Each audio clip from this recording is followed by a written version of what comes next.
Pengisian lembar riwayat hidup belum merupakan pemeriksaan psikologi yang sebenarnya, tetapi baru merupakan pengumpulan data untuk melengkapi berkas saudara. Gunakanlah bolpen atau pulpen saudara. Marilah kita mulai.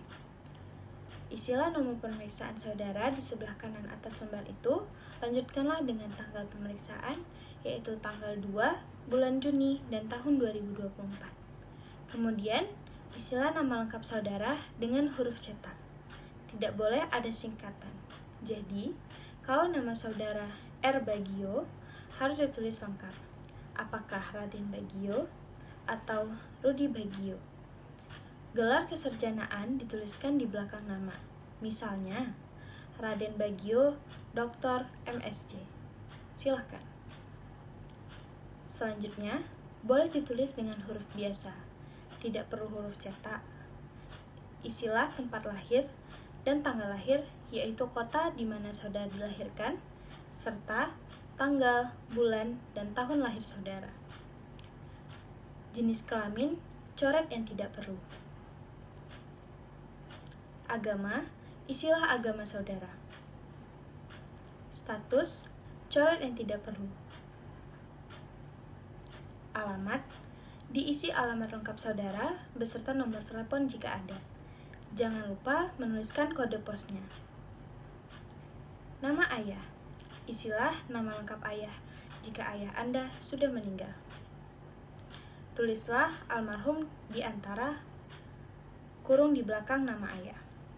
Pekerjaan, isilah dengan pekerjaan ayah, misalnya Pamen TNI AD, pensiunan Depdikbud, pegawai Saltek, dan sebagainya. Jika ayah telah meninggal, tulislah pekerjaan terakhir ayah. Alamat ayah, jika sama dengan saudara, cukup tuliskan item saya. Jika beda alamat, tulislah alamat yang secara lengkap, termasuk kode pos dan nomor teleponnya jika ada. Kalau ayah telah meninggal, alamatnya dicoret saja. Nama ibu, isilah dengan nama kecil ibu, bukan nyonya. Mengikuti nama ayah.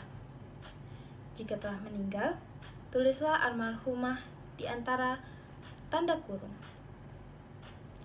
Tulislah pekerjaan ibu kalau ibu bekerja. Jika tidak bekerja, tulislah ibu rumah tangga. Alamat ibu. Jika serumah dengan saudara, tulislah item saya. Jika sama dengan ayah, tulislah item ayah. Kalau berbeda, tulislah alamatnya yang lengkap, termasuk nomor telepon dan kode posnya. Kalau telah meninggal, alamatnya dicoret saja. Jika telah selesai, marilah kita lanjutkan lagi. Di bawah garis terdapat beberapa judul yang berbeda. Pendidikan. Sejajar dengan SD, tulislah nama sekolah dasar saudara, tempat atau kotanya di mana, dan tahun lulus tahun berapa. Sejajar SLP, isilah dengan nama SMP saudara, tempat atau kotanya di mana, dan tahun lulus tahun berapa. Sejajar SLTA, diisi dengan nama SMA saudara, tempat atau kotanya di mana, tahun lulus tahun berapa. Di belakang tahun lulus, harap dituliskan jurusan yang ditempuh di SLTA, misalnya A1, A2, A3, atau A4. Sejajar dengan univ atau akad, tulislah nama universitas atau nama akademi saudara, tempat atau kotanya, dan tahun lulus tahun berapa. Kalau belum lulus, di belakang tahun lulus harap ditulis sampai semester atau tingkat berapa.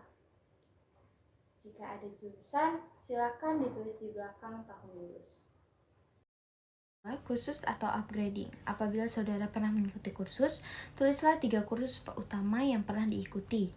Macam kursusnya apa? Misalnya mengetik, tata buku, komputer programming, bahasa Inggris, dan sebagainya. Tempat kursus yaitu di kota di mana kursus itu diselenggarakan. Lamanya kursus berapa bulan, pada tahun berapa, atau dari tahun berapa sampai tahun berapa.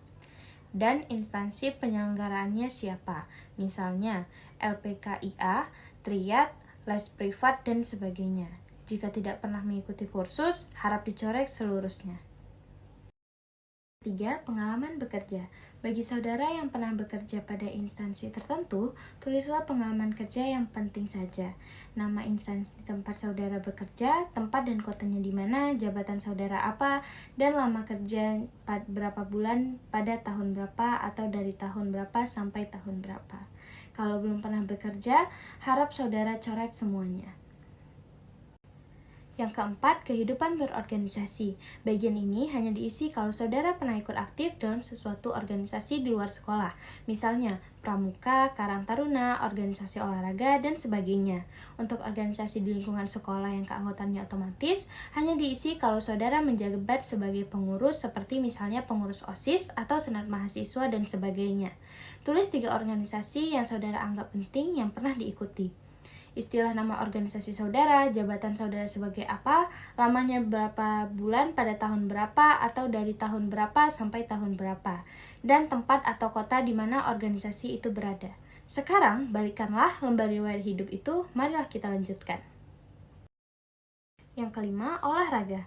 Di bagian ini ada bagian aktif dan pasif. Yang dimaksud dengan aktif adalah bahwa olahraga itu sampai dengan saat ini masih tetap saudara lakukan. Sedangkan pasif adalah bahwa dahulu olahraga itu pernah saudara lakukan, tetapi sekarang tidak dilakukan lagi. Tulislah macam olahraga yang sudah Anda lakukan, dan belakangnya tulislah aktif atau pasif di antara kurung. Yang keenam, kesenian. Cara mengisinya sama dengan di bagian nomor 5 tadi yang sudah dijelaskan pada bagian olahraga. Yang ketujuh, kegemaran atau hobi. Tulislah kegemaran atau hobi saudara, semua terserah kepada saudara apa yang akan saudara tuliskan. Yang kedelapan, cita-cita. Harap saudara isi dengan cita-cita yang konkret atau real. Misalnya, ingin menjadi direktur bank, ingin menjadi arsitek, ingin menjadi kritikus sastra, atau yang lain. Jangan menuliskan ingin menjadi warga negara yang berguna bagi nusa dan bangsa, ingin menjadi ibu atau ayah yang bijaksana, dan sebagainya. Karena cita-cita semacam itu terlalu umum dan kurang jelas. Yang kesembilan, saya anak keberapa? Isilah dengan urutan atau posisi saudara dalam keluarga, apakah anak ke-1, 2, 3, atau keberapa. Terutama saudara sekandung. Kalau saudara anak ke-1, maka kolom kakak dicoret semua. Saudara hanya mengisi kolom adik jika saudara mempunyai adik. Mulailah mengisi dengan jenis kelamin adik yang pertama dengan melingkari huruf L untuk laki-laki atau huruf P untuk perempuan. Kemudian, tulislah di kolom pekerjaan atau sekolah, instansi dan jabatannya kalau sudah bekerja atau sekolahnya dan kelas atau tahun keberapa jika masih sekolah. Lanjutkanlah sampai dengan adik saudara yang paling kecil. Jika saudara anak ketiga, maka kolom kakak harus saudara isi dengan data kakak. Lingkarilah jenis kelamin kakak saudara, kemudian isilah kolom pekerjaan atau sekolah seperti dijelaskan tadi. Lanjutkanlah dengan kolom adik. Apabila saudara mempunyai adik, jika saudara tidak mempunyai adik, kolom adik harap dicoret seluruhnya. Kalau saudara anak tunggal, kolom kakak dan kolom adik dicoret seluruhnya. Yang ke-10, apakah saudara pernah sakit keras? Pertanyaan ini harus dijawab. Jika saudara pernah sakit keras, yaitu sakit yang memerlukan perawatan lama atau yang dirasakan berat, lingkarilah kata pernah. Kalau tidak pernah sakit keras, lingkarilah kata tidak. Kalau pernah sakit keras, jawablah pertanyaan di bawahnya, tulislah apa penyakit saudara waktu itu dan bila mana terjadi, cukup dituliskan tahunnya saja. Apakah saudara pernah mengalami kecelakaan berat? Yang dimaksud dengan kecelakaan berat adalah kecelakaan yang menimbulkan cacat, yang masih dirasakan akibatnya sampai saat ini, atau yang harus dirawat di rumah sakit atau di rumah, dalam waktu yang cukup lama. Kalau pernah, lingkari kata pernah. Jika tidak pernah, lingkari kata tidak. Jika pernah, jawablah pertanyaan di bawahnya, kecelakaan apa pada waktu itu, bila mana terjadinya, cukup tahunnya saja, dan apa akibatnya. Kalau tidak pernah mengalami kecelakaan berat, coretlah pertanyaannya di bawahnya. 12. Pernahkah saudara mengikuti psikotes? Maksudnya adalah pemeriksaan psikologi sebelum hari ini. Jika pernah, lingkari kata pernah, dan kalau tidak pernah, lingkari kata tidak. Kalau pernah, jawablah pertanyaan di bawahnya, bila mana cukup tahunnya saja, tempatnya cukup kotanya saja, dan tujuannya untuk apa. Misalnya, pemilihan jurusan, seleksi masuk sekolah, seleksi pegawai, dan sebagainya. Jika lebih dari sekali, harap dituliskan semuanya. Kalau tidak pernah, harap pertanyaan di bawahnya dicoret semua.